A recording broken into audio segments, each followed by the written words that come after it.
우리는 누구나 굉장히 주목받고 싶어 합니다. 또 빛나는 존재가 되고 싶어 합니다. 그러나 그 방법을 잘 모릅니다. 그래서 우리가 갖고 있는 조금은 비뚤어지고 조금은 약한 방법들을 사용하고 있습니다. 그러다 보니 내가 더 주목받고 빛나기 원하다가 오히려 더 큰 절망과 낭패에 빠지는 경우가 많이 있습니다. 오늘은 우리 모두가 어떻게 하면 내가 진정으로 빛나는 사람이 될 수 있을까? 이 말씀을 우리 요한복음의 말씀을 근거로 해서 살펴볼까 합니다. 첫 번째입니다. 예수님이야말로 참빛 되시는 분이라는 거예요. 여러분, 진정으로 빛나는 사람이 되고 싶다면 먼저 우리가 어떤 빛을 발해야 될 것인가에 대한 질문에 답할 수 있어야 됩니다. 빛이라고 모든 빛이 좋은 빛이 아닌 건 여러분들이 다 알고 계실 거예요.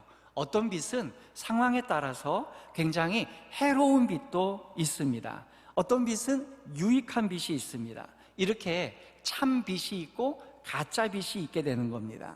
참빛과 가짜 빛을 어떻게 구분할 수 있을까요? 그것은 생명체에게 그 빛을 비춰봤을 때에 그 빛의 정체가 드러나게 됩니다. 생명체에게 빛을 비췄을 때에 그 생명체가 생명을 더 발휘하게 되면 그건 참빛이에요.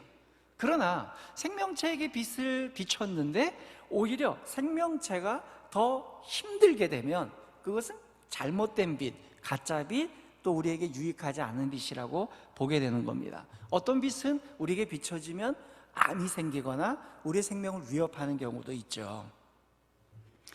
식물의 광합성과 이 생명체의 빛이 이렇게 밀접한 관계가 있다는 것을 연구하는 그러한 시기보다 훨씬 몇천 년 전에 이러한 연관성을 증언했다는 건 놀라운 일도 아닌 것 같습니다. 중요한 것은 이 참된 빛의 근원이 누구에게 있냐는 것을 성경이 증언했냐는 거예요. 바로 성경은 이 생명력 있는 참된 빛의 근원을 예수님에게서 기원됐다고 이야기하고 있습니다. 요한복음 1장 9절 말씀을 소개해 드립니다. 참빛 곧 세상에 와서 각 사람에게 비치는 빛이 있었나니. 바로 예수님께서 참빛이라고 성경은 소개하고 있습니다. 예수님은 창조의 빛을 드러내신 분이십니다. 따라서 예수님의 빛을 제대로 흡수한다면 우리는 참된 생명력을 얻게 되는 거예요. 사실 지구상에 있는 대부분의 생명체는 이 태양으로부터 오는 빛에 의존하고 있습니다. 하물며 그 태양을 만드신 창조주의 빛이라면 얼마나 더 근본적인 생명력을 부여해 주실 수 있냐는 것이죠. 그래서 창조주 되신 예수님이야말로 참된 빛의 근원이시자 그 빛 자체가 되시는 겁니다. 그러므로 우리가 진짜 빛이 되기를 원한다면, 또 빛나는 인생을 살기를 원한다면 참된 빛 대신 예수 그리스도 앞에 나아가야 되는 것입니다. 두 번째입니다. 인간은 빛을 스스로 발산하지 못하고 빛을 반사하는 존재라는 거예요. 여러분, 빛을 내는 것은 사실은 그 내막을 들여다보면 크게 두 종류입니다. 하나는 스스로 빛을 내는 존재가 있고요, 또 다른 하나는 빛을 반사해서 마치 빛을 내는 것처럼 보여주는 존재가 있어요. 아마 별을 예로 드는 게 제일 확실한 듯 합니다. 우리 눈에 보이는 수많은 별들이 큰 종류로 나누면, 빛을 발하는 종류로 나누면 두 종류로 나눌 수 있다는 거죠. 아마 천문학적인 용어나 기준으로 나누면 수십 가지 더 많은 종류로 나누겠지만 단순히 빛을 발하는 내용으로 보면 우리 그냥 일반인 수준에서는 두 종류로 나눌 수 있어요. 그게 뭐냐? 스스로 빛을 내는 별이 있고 빛을 반사시켜서 마치 빛을 내는 것처럼 보이는 별이 있다는 거죠. 그래서 먼저 보면 스스로 빛을 내는 별이 있어요. 그 별이 대표적으로 태양입니다. 태양은 자기 스스로가 빛을 냅니다. 우리는 이것을 천문학적 용어로 항성이라고 불러요. 항상 빛을 내는 그러한 별이겠죠. 또 다른 종류는요, 스스로 빛을 내지 않는데 다른 항성이 내는 그 빛을 반사해서 마치 빛나는 것처럼 우리 눈에 보이는 거죠. 가장 대표적인 게 뭘까요? 달입니다. 맞습니다. 달이에요. 달은 태양이 비추는 빛을 반사해서 우리에게 비춰줘요. 그래서 굉장히 밝아 보이죠. 이 달과 같은 별은 위성이라 그래요. 그런데 위성만 그런 게 아니라 우리 지구와 같이 또 새벽별이라고 여러분들 아시죠? 새벽별이라고 부르는 금성, 이런 별들도 빛을 우리에게 보여주는데, 그 빛이 사실은 금성 자체가 내는 빛이 아니라 태양에서 반사시켜서 우리에게 오는 거죠. 금성, 지구, 이런 별들을 행성이라고 부릅니다. 자, 여기서 우리는 알 수 있는 일반 계시가 주는 교훈을 우리는 하나 받아들일 수가 있어요. 그게 뭔가 하면, 빛을 스스로 내는 별들은요 항상 일정하다는 겁니다. 그 빛의 위치나 빛의 시간, 조건, 어느 상황이든 간에 항상 동일한 빛의 양과 동일한 모습으로 우리에게 다가온다는 거죠. 그 빛의 항상성이 보장된다는 거예요. 그래서 언제나 우리가 기대하는 비슷한 모양과 비슷한 빛의 광량을 가지고 우리에게 제공해 준다는 거예요. 근데 반대로 빛을 전달하는 행성이나 위성, 달이나 금성, 새벽별, 이런 다른 별들은 보면 시시각각 모양이 달라요. 어떨 때는 그 별 전체가 우리에게 환하게 다가올 때가 있고, 어떨 때는 절반만이 다가올 때가 있고, 어떨 때는 또 안 보일 때가 있고 보일 때가 있고, 이렇다는 거죠. 그래서 빛의 그 별의 위치와 조건과 시기에 따라 우리에게 보여지는 모습이 다르다는 거예요. 무엇을 의미합니까? 인간이 스스로 빛을 낼 수 없는 존재라는 이유를 여기서 찾을 수 있는 거예요. 인간은 아무리 뛰어난 현자고 아무리 아주 도덕적으로 거룩한 사람이라 할지라도 스스로 빛을 낼 수 없는 존재입니다. 왜냐하면요, 어떤 인간이든 상관없이 어떨 때는 굉장히 빛나 보이는데 어느 순간에는 그 누구보다도 어두컴컴하고 침울해 보일 때가 있다는 거예요. 이쪽 면을 보면 굉장히 환해 보이는데 또 다른 이면을 보면 굉장히 어두침함을 우리가 발견할 때가 있다는 거죠. 이게 뭐냐? 인간은 항상 동일한 양과 동일한 모든 사람에게 동일하게 밝게 보여지지 않는다는 거예요. 설교하는 목사를 비롯해서 이 인류 사회 가운데 그 유명한 어떤 현자도 상관이 없습니다. 이런 현상이 인간에게서 늘 관찰된다는 건 뭘 의미하느냐? 인간은 스스로 빛을 내는 존재가 아니라는 거예요. 인간은 그 빛을 항상성 있게 가져갈 수 없는 존재라는 겁니다. 즉, 다시 말하면 인간은 빛을 반사하는 존재일 뿐이라는 겁니다. 그렇기 때문에 인간은 숙명적으로 빛나는 존재가 되려면 누군가로부터 빛을 받아야 되는 존재입니다. 이걸 굉장히 잘 유념하셔야 돼요. 그래서 인간이 빛나 보이고 다른 사람들보다 정말로 우뚝 서 보이는, 영어로 아웃스탠딩 되려면 빛의 근원 되시는 분에게 빛이 전달돼서 반사될 때 비로소 그는 빛나 보인다는 것입니다. 세 번째입니다. 예수님은 거절당하신 빛입니다. 이와 같이 빛을 받아서 전달해야 되는 인간이 빛을 내는 존재에게 의존해야 되는데요, 아이러니컬하게도 사람들은 빛나는 존재가 되고 싶으면서도 그 빛의 근원 되시는 예수님은 거절하는 거예요. 오늘 본문은 이 재차 빛 되신 예수님을 사람들이 거절했다는 것을 반복해서 증언해주고 있습니다. 먼저 요한복음 1장 5절입니다. 요한복음 1장 5절, 빛이 어둠에 비치되 어둠이 깨닫지 못하더라. 나아가 요한복음 1장 10절도 한번 볼까요? 9절부터 11절까지입니다. 요한복음 1장 9절부터 11절까지. 참빛 곧 세상에 와서 각 사람에게 비추는 빛이 있었나니 그가 세상에 계셨으며 세상은 그로 말미암아 지은 바 되었으되 세상이 그를 알지 못하였고 자기 땅에 오매 자기 백성이 영접하지 아니하였으나. 요한복음이 증언하는 바는 명백합니다. 예수님이 빛이라는 거예요. 모든 빛의 근원이라는 거죠. 근데 그 빛 대신, 빛의 근원 되시는 예수님을 사람들은 반복해서 거절하는 거예요. 받아들이지 않는 거예요. 자신이 빛나는 존재가 되기를 원하고 빛을 반사해야 되는데 왜 빛을 거절할까요? 참 아이러니컬하지 않습니까? 스스로 빛나는 존재가 되고 싶으면서 빛의 근원은 거절하는 이 심리가 뭘까요? 인간은 스스로 발광체가 될 수가 없는데, 스스로 빛을 발할 수 없는데 말이죠. 빛을 반사해야지만 빛을 드러낼 수 있는데 스스로 빛을 내지도 못하면서 빛의 근원 되시는 분을 거절하는 이유가 뭘까요? 여기서 잠깐 질문을 하나 던지고 갑니다. 여러분, 빛을 거절할 수 있을까요? 또 빛을 거절한다는 건 어떤 의미일까요? 우리가 일상생활 중에서 이 답을 찾을 수가 있어요. 좀 여러분들 혐오스럽지만 좀 양해해 주시고 들어주시기 바라요. 특별히 자매들이 제일 싫어하는 곤충이 있죠. 바퀴벌레. 여러분, 바퀴벌레가 불 꺼진 방에 있다가 불을 켜면 어떻게 되죠? 후다닥 하고 뭐 장로 밑으로나 어두운 데로 들어가 버립니다.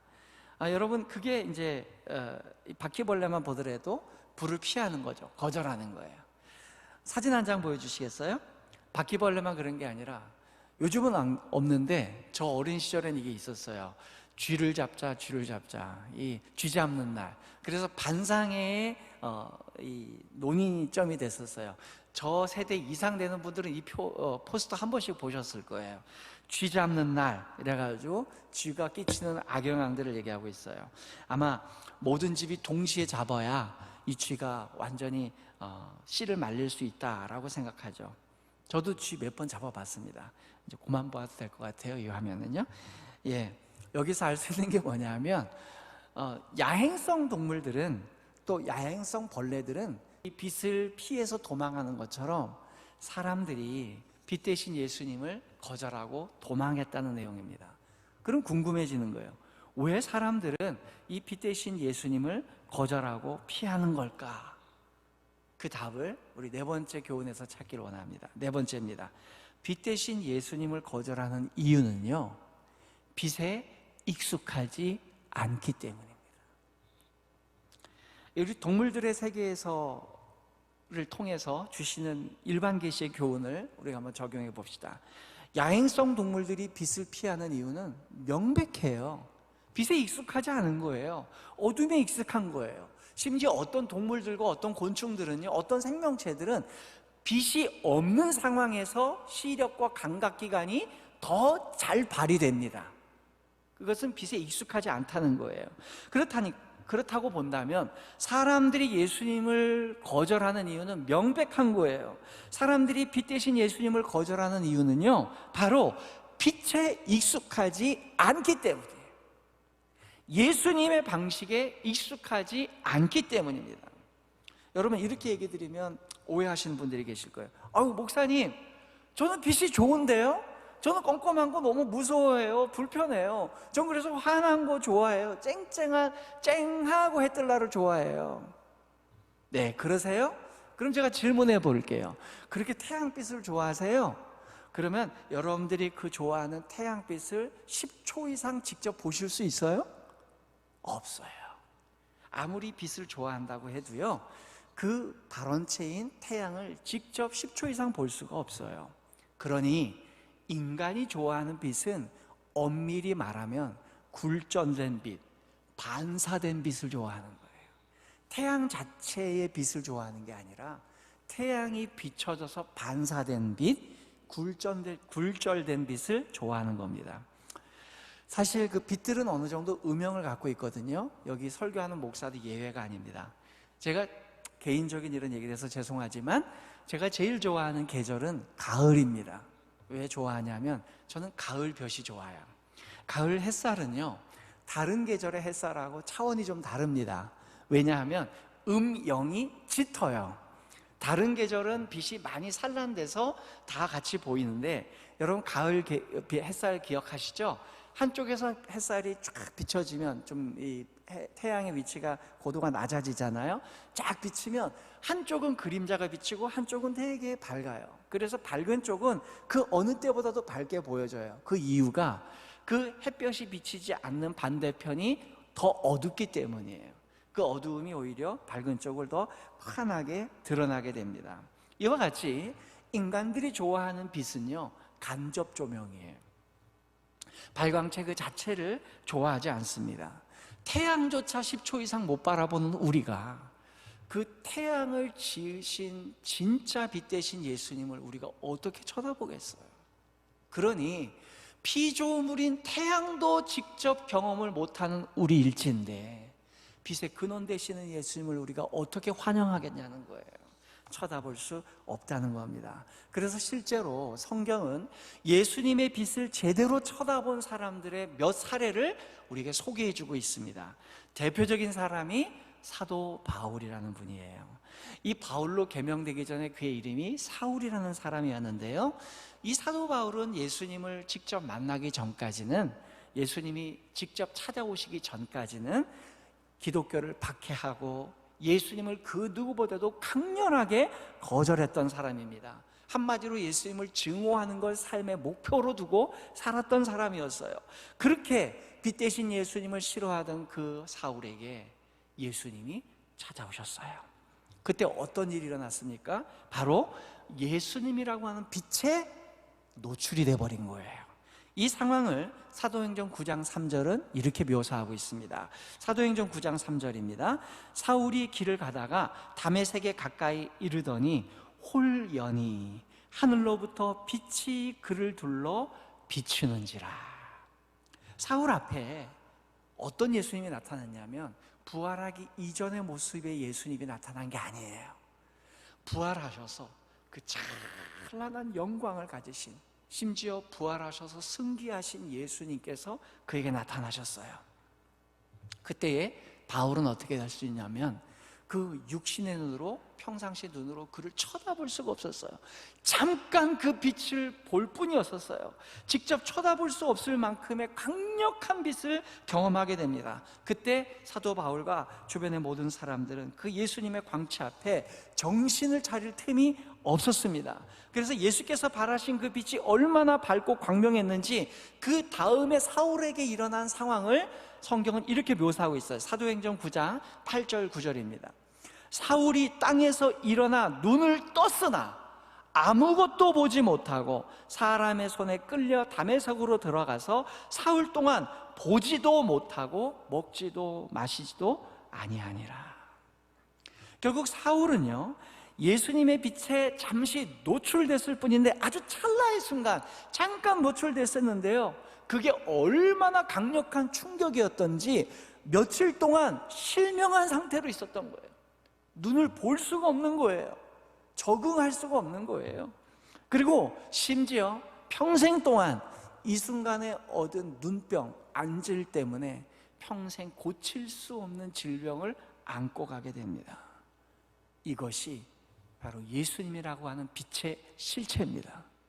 우리는 서로 이 설교를 들으면서 다른 사람들은 예수님을 좀 적응 못할지 모르지만 나는 적응 잘해 라고 착각하고 있을지 모르지만, 설교자든 여러분 누구든 예수님의 진짜 빛을 죄악된 우리가 본다면 우리는 감당할 수가 없어요. 그러므로 평소에 아무리 컴컴한 밤보다 낯이 좋다라고 얘기하는 분들이 계신다 할지라도 예수님이 갖고 계시는 그 빛은 영적인 의미를 차치하더라도 물리적인 빛의 광원만 보더라도요, 인간이 적응할 수 없는 빛입니다. 그러므로 단기적으로 실명하거나 평생 동안 극심한 안질, 눈병에 시달릴 수밖에 없는 것입니다. 여기서 우리는 한 걸음 더 나아가야 됩니다. 우리가 예수님의 그 물리적인 빛에 적응이 안 된다는 건 이제 어느 정도 이해가 됐어요. 태양을 직접 못 쳐다보는 것처럼 태양을 만드신 예수님이 더 밝다고 여긴다면 그분을 직접 바라볼 수 없다는 거 인정합니다. 여기서 한 걸음 더 나가는 건 뭐냐? 영적인 의미도 마찬가지라는 거예요. 죄악된 사람들 가운데서 그저 다른 사람보다 내가 조금 더 착한 것 같아, 저 사람보다 내가 더 인품이 있는 것 같아, 그냥 도토리 키재기식으로 우리가 살던 우리에게 정말 죄라고는 단 하나도 없는 완벽하게 거룩하신 예수 그리스도의 삶의 방식이 우리에게 임재했을 때에 그 예수 그리스도의 삶의 방식이 우리에게 익숙하냐는 거예요. 익숙하지 않다는 거죠. 결국 예수님을 거절했다는 것은 예수님의 삶의 방식, 예수님이 우리에게 초대해 주시는 그 삶의 방식이 불편하다는 거예요. 그래서 설교를 듣기 싫어하고 성경 말씀을 듣기 싫어하고 참된 성경의 말씀이 진리가 선포될 때에 거부하는 거예요. 근데 하나님 말씀이 싫습니다, 설교를 듣기 싫습니다, 교회 가기 싫습니다 라는 말을 하기엔 너무 창피하니까 자꾸 딴 핑계를 대는 거예요. 다른 핑계. 빛에 익숙하지 않다는 얘기는 예수님께서 설명해 주시는 그 삶의 방식, 그분의 살으셨던, 그분께서 사셨던 삶의 방식에 익숙하지 않다는 얘기입니다. 그러므로 우리가 결국 사람들이 빛 대신 예수님을 거절한 이유는 명백한 겁니다.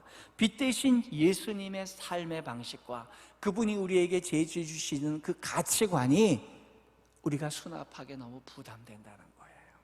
그래서 빛 대신 예수님께서 초대해 주신 삶에 우리가 적응하지 못한다는 것입니다.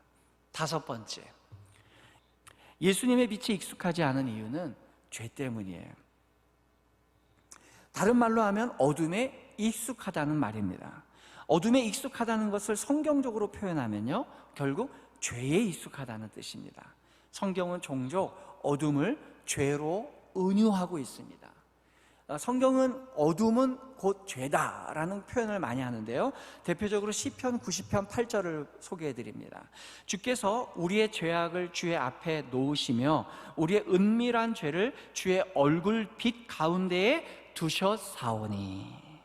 시편 90편 기자는 우리 사람들이 가진 은밀한 죄를 주님께서 갖고 계시는 빛하고 대조시키고 있어요. 죄를 빛 대신 예수님하고 대조시키는 이유가 뭐냐? 죄가 갖고 있는 속성, 즉 은밀한 죄, 숨으려고 하는 속성 때문이에요. 시편 90편 기자가 누굴까요? 모세입니다. 모세는 구약시대의 많은 인물들 중에 아주 드물게 예수님을 직접 만난 사람입니다. 구약에 선지하셨던 예수 그리스도를 직접 만나신 분이에요. 그래서 모세가 만난 주님, 모세가 주님이라고 표현하신 그분은 바로 명백하게 구약에 선지하셨던 예수 그리스도, 성자 하나님이십니다. 모세가 만났던 분은 성자 하나님이 맞습니다. 자, 출애굽기 3장 6절에 보니까요, 모세가 이렇게 고백해요. 또 이르시되 나는 내 조상의 하나님이니 아브라함의 하나님, 이삭의 하나님, 야곱의 하나님이니라. 모세가 하나님 배우기를 두려워하여 얼굴을 가리매. 모세에게 나타난 어떤 존재는 천사가 아니에요. 그분 스스로가 나는 하나님이라고 선언한 거예요.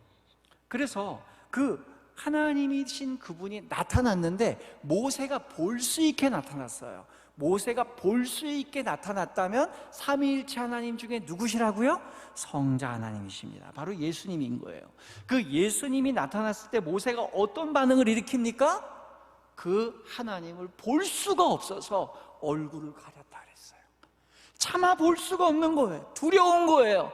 익숙하지 않은 거예요. 그 성자 하나님의 그 광명함과 그 깨끗하심과 거룩하심을 대면할 수가 없는 거예요. 왜요? 시편 90편에 모세가 얘기한 것처럼 내가 예수님을, 내 주님의 얼굴을 봤더니 내 은밀한 죄가 다 생각이 나더라. 그래서 그분의 얼굴을 볼 수가 없었다. 그게 시편 90편의 얘기예요. 모세는 그래서 시편 90편에 이렇게 얘기를 하고 있는 거예요. 그 예수님이라고 하는 분을 만났더니 나도 잊고 있었고 나도 모르고 있었던 저 깊은 숨어있던 은밀한 죄가 다 까발려지는 것 같아서 그 빛 대신 분 앞에 내가 드러날 수 없었다. 결국 인간들이 예수님을 거절하는 이유는요, 죄 때문인 거예요. 모세가 구약에 선지하신 예수님을 직접 만났다는 증거는 많습니다. 특별히 하나님께서도 모세에게는 직접 만나서 대면했던 사람이라는 것을 증언해 주셨어요. 자, 민수기 12장 7절 8절이에요. 내 종 모세와는 그렇지 아니하니 그는 내 온 집에 충성함이라. 그와는 내가 대면하여 명백히 말하고 은밀한 말로 하지 아니하며 그는 또 여호와의 형상을 보거늘 너희가 어찌하여 내 종 모세를 비방하기를 두려워하지 아니하느냐. 모세의 누이와 형이었던 미리암과 아론이 모세를 비난했을 때에 하나님께서 하셨던 답변입니다. 하나님께서 뭐라 그러시냐면, 다른 선지자들과 다른 하나님의 종들에게는 간접적으로 말하는 적이 있었지만 모세는 직접적으로 대면하여, 즉 얼굴과 얼굴을 마주보고 이야기한 사이다 라고 얘기하시는 거예요. 특별히 주목할 표현이 아까 제가 읽어드린 그 표현에서 여호와의 형상을 보았다라고 얘기하고 있어요. 여호와의 형상을 갖고 계신 여호와는 성자 하나님뿐이 안 계십니다. 그러므로 구약에 선지하셨던 그리스도신 거예요.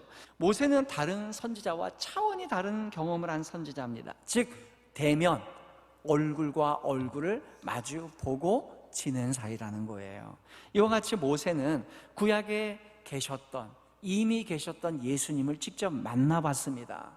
그 빛 대신 예수님을 직접 만났을 때에 그에게 일어나는 첫 번째 반응이 커다란 자각이 일어나더라는 거예요. 스스로 큰 깨달음이 일어나는데 그게 뭐냐? 내 속에 있는 숨어있는 은밀한 죄들이 드러나게 되더라는 거죠. 그래서 수많은 사람들이 빛나는 존재가 되기를 원하고 철학과 학문과 수행과 고행과 수많은 방법, 또 인격적인 수련을 통해서 내가 빛나는 존재가 되기를 원하지만 거기에 근접하게 가지 못하는 이유가 뭐냐? 본인이 갖고 있는 죄 때문이에요. 바로 이와 같은 모세와 같은 반응을 보일 수밖에 없는 게 빛 대신 주님 앞에 노출된 모든 인간들의 예외될 수 없는 상황이라는 거죠. 모세만 그런 게 아닙니다. 이사야 선지자도 빛 대신 예수님 앞에 선 인간의 죄악됨을 어둠으로 표현했습니다. 자, 이사야서 59장 9절 말씀을 소개해 드립니다. 그러므로 정의가 우리에게서 멀고 공의가 우리에게 미치지 못한즉 우리가 빛을 바라나 어둠뿐이요 밝은 것을 바라나 캄캄함 가운데에 행함으로. 여기 빛 대신 주님이 그 거룩한 빛에 반대되는 인간의 공의롭지 못한 행태들을 고발하고 있습니다. 근데 그 인간의 공의롭지 못한 상황을 어둠이라고 묘사하고 있는 거예요. 그러니까 빛 대신 분을 떠나 있는 상황 자체가 어둠인 거죠. 근데 중요한 건 뭐냐? 인간은 이렇게 어둠에 익숙해 있는데요, 이사야가 고백하는 내용에 큰 깨달음이 있어요. 어둠에 익숙한 인간들이 그럼 어둠을 추구하면 되는데 그렇지 않고요, 빛을 바란다는 거예요. 빛을 원한다는 거예요. 자기들은 어둠에 가득 쌓여 있는데 내가 다시 빛으로 나아갔으면 좋겠다. 그게 인간의 고통인 거예요. 빛으로 나아가고 싶지만 빛으로 나아갈 수 없는 인간의 이 숙명적 고통, 이것을 성경은 증언하고 있습니다. 6번째입니다. 예수님께서는 빛을 거부하는 자들에게 직접 찾아오셔서 우리들을 빛이 되게 하셨습니다. 예수님이 빛나는 건 알겠는데 그 예수님이라는 빛을 거절한 우리들을 빛나는 존재로 만들어 주셨다는 거예요. 우리 속에 내재된 빛을 회복시켜 줄 분, 우리를 다시 빛나게 하실 분은 예수님뿐이 없는 거예요. 파괴되고 왜곡되고 빛의 스위치가 꺼져서 빛을 낼 수 없는 우리들에게 주님은 찾아오신 거예요. 여기에 기가 막힌 창조의 비밀이 숨겨져 있어요. 비록 다른 사람들은 예수님을 거부했습니다마는 빛 대신 예수님께서는 그 빛을 거절한 사람들에게 찾아오셨다는 거예요. 그리고 그 꺼진 빛을, 스위치를 다시 밝혀주기를 원하셨다는 거죠. 어둠에 익숙한 자들에게 일부러 찾아오셔서 그 어둠에서 건져주기를 원하는 거예요. 주목할 것은요, 사람들은 끝까지 거부했어요. 사람들은 조금 거부하다가 마음을 돌이킨 게 아니라 끝까지 거부했지만 더 중요한 건 예수님도 끝까지 찾아와서 그 거절하는 자들을 빛으로 바꿔주셨다는 거예요. 예수님께서 우리에게 찾아오신 이유를 다양한 표현과 다양한 신학적인 변증으로 소개할 수 있어요. 구원이다, 구속이다, 하나님 나라다, 여러 나라로, 여러 표현으로 표현할 수 있겠지만 빛 대신 예수님이라는 표현으로 소개해 본다면, 예수님께서 우리에게 오신 이유는 우리를 다시금 빛나는 존재가 되게 해 주시려고 우리에게 오신 줄 믿으시기 바랍니다. 사도 요한은 집요하리 많지 예수님께서 빛 되심에 대해서 증언해 주고 있습니다. 사도 요한은 요한복음에 미처 설명을 다 하지 못한 것 같은 아쉬움을 안고서 훗날에 요한 서신서라고 하는 서신서를 쓰면서 그 편지를 통해 보충 설명하듯이 자세히 빛 대신 예수님에 대해서 더 보충 설명하고 있습니다. 이 사도 요한이 요한복음에서 미처 못 다룬 빛에 대한 사도 요한의 증언을 한 번 더 들어보기를 원합니다. 요한 1장 7절이에요. 요한 1장 7절. 그가 빛 가운데 계신 것 같이 우리도 빛 가운데 행하면 우리가 서로 사귐이 있고 그 아들 예수의 피가 우리를 모든 죄에서 깨끗하게 하실 것이요. 사도 요한의 설명은 이렇습니다. 예수께서 빛 가운데 계신 분이라는 것을 먼저 인정하라는 거예요. 이미 예수님은 빛이시고 빛 가운데 계신 분이고 그 빛 자체라는 걸 잊지 말라는 겁니다. 그리고 중요한 게 뭐냐, 그 빛 가운데 계신 주님께서 어둠 가운데 있는 우리에게 오셔서 우리들도 빛이 되기를 원하신다는 거예요. 예수님은 빛이고 우리는 그 예수님의 빛과 상관없는 사람으로 살기를 원하는 게 아니라 예수님이 빛이듯이 우리들도 빛이 되자는 거예요. 결국 예수님께서는요, 자신이 빛나는 존재인 것만 알고 자기만 주목받으려고 하신 분이 아니라 오히려 자신의 백성된 자들도 빛나는 존재가 되기를 원하셨다는 겁니다. 전 참으로 대단한 것 같아요. 이게 인간과 예수님의 차이입니다. 자신을 끝까지 거절하고 거부하고 미워하고 증오한 사람들까지도 빛나는 존재로 만들다니 얼마나 중요합니까? 예수님의 이 마음 태도를 우리가 배워야 합니다. 예수님께서 자신은 빛나는데 주변 사람들을 어떻게 대하시는지 보세요. 우리는 어떻습니까? 우리는 이래요. 내가 빛나고 주목을 받아요. 근데 딴 사람들에게는 어두운 모습이 드러나요. 그럼 어떻게 해요? 그 사람의 어둡고 침침한 모습을 더 부각시켜서 상대적으로 내가 빛나게 만드는 게 우리의 방법이에요. 우리 인간들의 얄팍한 방법이에요. 그런데 예수께서는 그 빛나신 분이 우리를 봤더니 너무 껌껌하고 어둠컴컴하고 침울해요. 그때 너 왜 어둡냐고 꾸지람하지 않으세요. 너 왜 이렇게 컴컴하냐고, 왜 이렇게 지저분하냐고 호통치지 않으세요. 오히려 예수께서는 그 빛난 영광을요, 본인이 갖고 계신 빛난 영광을 잠시 감추세요. 놀랄까 봐. 우리 거룩해져야 되고 빛나는 우리들도 빛나게 해야 되는데 그 모습 그대로 오시면 우리가 거절할 수밖에 없다는 걸 아시고 자기의 조명과 스위치를 끄십니다.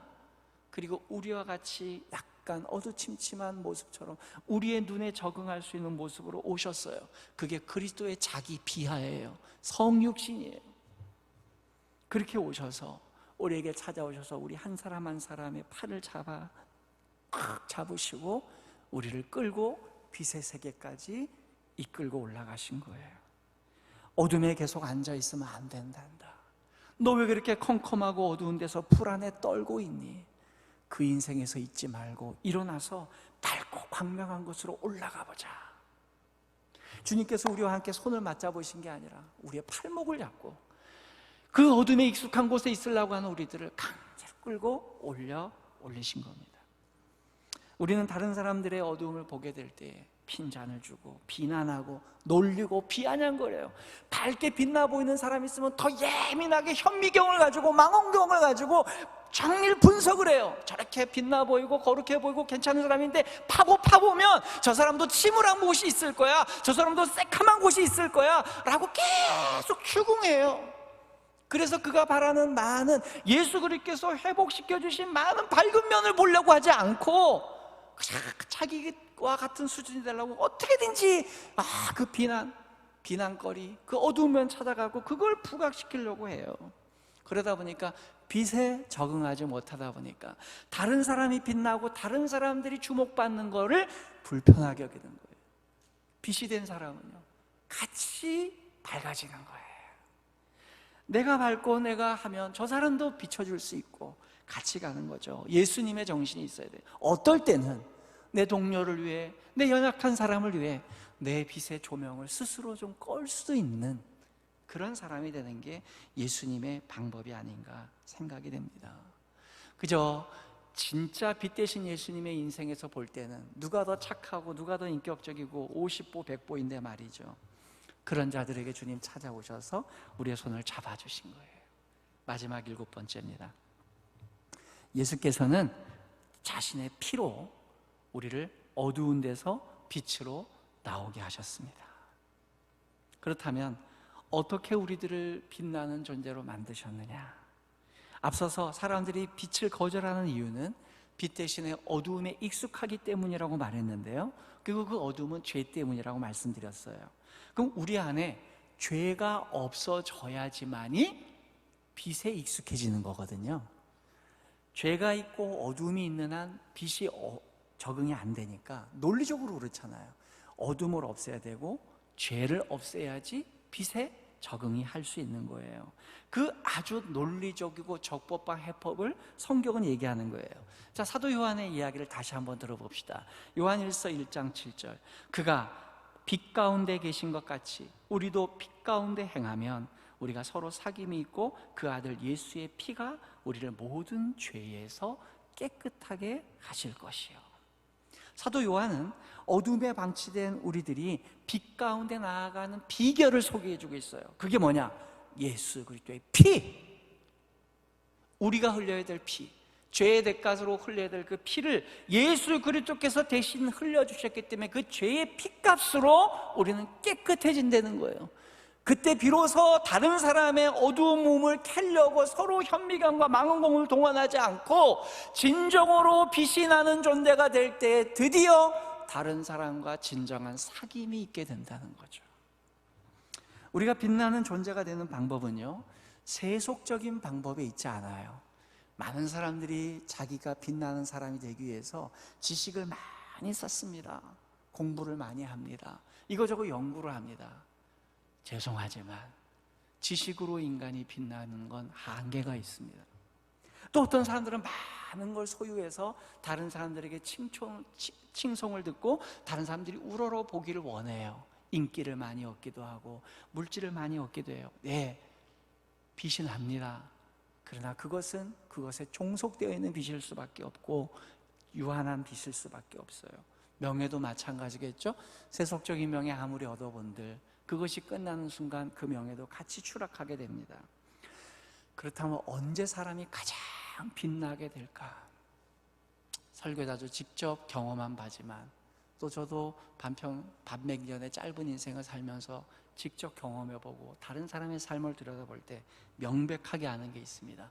성경이 증언하는 바고 우리가 경험한 바, 사람이 가장 빛나는 순간은 그 사람이 그 모든 죄에서 사함을 받고 온전하게 예수 그리스도의 은총 아래 있을 때 그 사람만큼 빛나 보이는 사람을 전 본 적이 없습니다.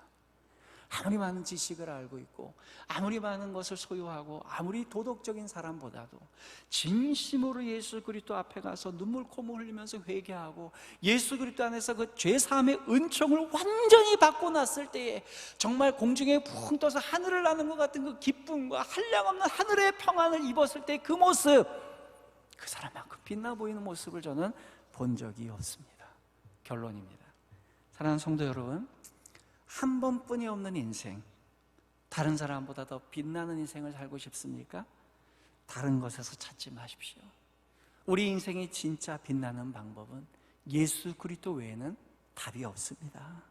진심으로 예수 그리스도 안에서 죄사함의 은총을 경험할 때에 우리는 그때 비로소 빛나게 되는 거예요. 밝고 청명하게 빛나는 자기 자신을 보게 됩니다. 인간적인 많은 위장막들로 우리의 빛을 대신할 수가 없습니다. 반짝이를 덧입힌다고 해서 우리가 빛나는 게 아니에요. 우리의 은밀한 죄를 감추고 있는 한 우리는 더 이상 빛날 수 없습니다. 세속적인 것으로 가리고 덮어서 얻는 화려함보다는 참되신 예수 그리스도 안에서 온전히 죄사함을 받는 것만이 진정으로 우리가 빛나는 존재가 되는 줄 믿습니다. 우리 구주 되신 예수께서는요, 그 어둠에 방치된 우리들을, 또 저를 직접 찾아오셔서 벗어나게 하시고 직접 손을 이끌어 땡겨주시는 줄 믿습니다. 저는 이런 최근의 사태들을 보면서 신앙의 근본적인 질문을 갖게 되는 줄 알아요. 우리는 그동안의 신앙을 유지하는 여러 가지 도구들이 있었어요. 예배당, 회집, 같이 면대면으로 하는 것. 근데 그 모든 것이 상관없어질 때에, 그 모든 것이 부질없어질 때에 정말로 신앙의 중심이 뭐냐? 결국은 예수 그리스도고, 그 예수 그리스도를 온전하게 설명하고 있는 성경입니다. 그것 안에 우리의 진정한 가치가 있는 줄 믿습니다. 예수께서 여러분들의 마음의 문에 노크하고 계세요. 너도 빛나는 존재가 되고 싶으냐? 문을 열어라. 그럼 내가 너 안에 들어가서 먹고 마시고 너와 함께 같이 거하길 원한다. 주님이 여러분들 마음 문에 노크하시면 문을 여십시오. 그 알량한 숨기고 있는 죄, 이게 달콤해 보이는 그거 포기하십시오. 그리고 주님이 열면 여러분들은 그 찬란하고 영광스러운 삶의 주인공이 될 줄 믿습니다. 바로 그 삶이 여러분들의 삶이 되시기를 주님의 이름으로 축원합니다.